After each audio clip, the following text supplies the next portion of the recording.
I grew up obsessed with fashion because it told the world who I was in a way that I didn't have to. And yet, from every touch point, I was excluded. British Vogue is challenging that. It's saying that clothes are something that we all wear, and because of that, we all deserve, and it's valid that we have a voice in this conversation.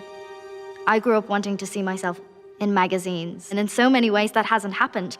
But here I am, a little person, on the cover of the September issue of British Vogue. I mean, if that doesn't say change, I don't know what does. We are at a crossroads in the world right now. The decisions that we make in every country around the world about how we're going to treat women, how we're going to treat immigrants, how we're going to treat trans people and people of color, how we treat our planet. We have to make a change right now if we want to survive on this planet. I am here to change the way we look at the climate and ecological crisis, and also to spread awareness of the climate and ecological breakdown. My force for change is Greta Thunberg. I think she's saying what we should all be saying, and she's speaking truth to power.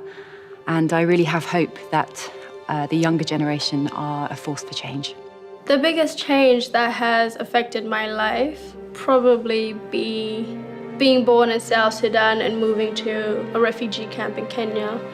Growing up there up until I moved to Australia, and I don't know what my life would be like or if I would be here today if my family hadn't moved from South Sudan to the camp.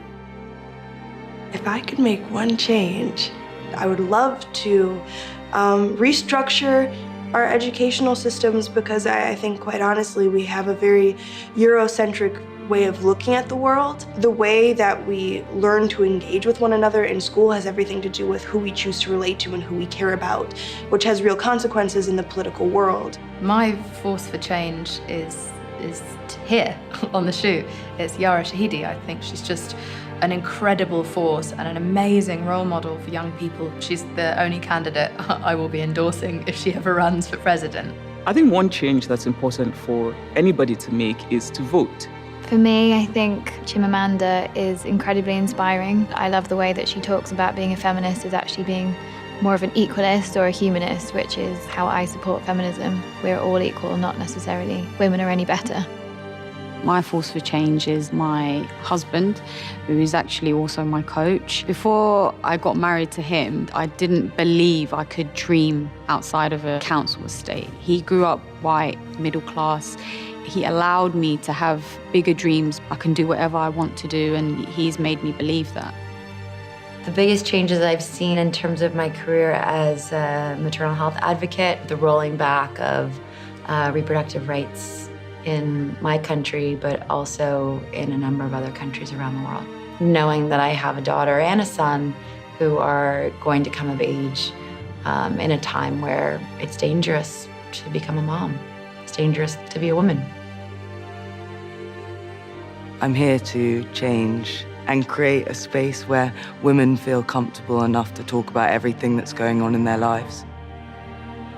One change that I've noticed over the course of my career is just how polarized the world is now, how entrenched people are becoming in their opinions and their view of the world. I do think there's a solution to that, though, and that's ultimately us coming back to the humanity that we all share.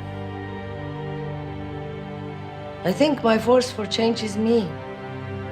The ability to spend time inside. I think it's the strongest force to change the world. We have to look inside. I feel extremely privileged to work with Edward and the Duchess of Sussex. I love their complicity to make this secret project such an example of collaboration together and inclusiveness.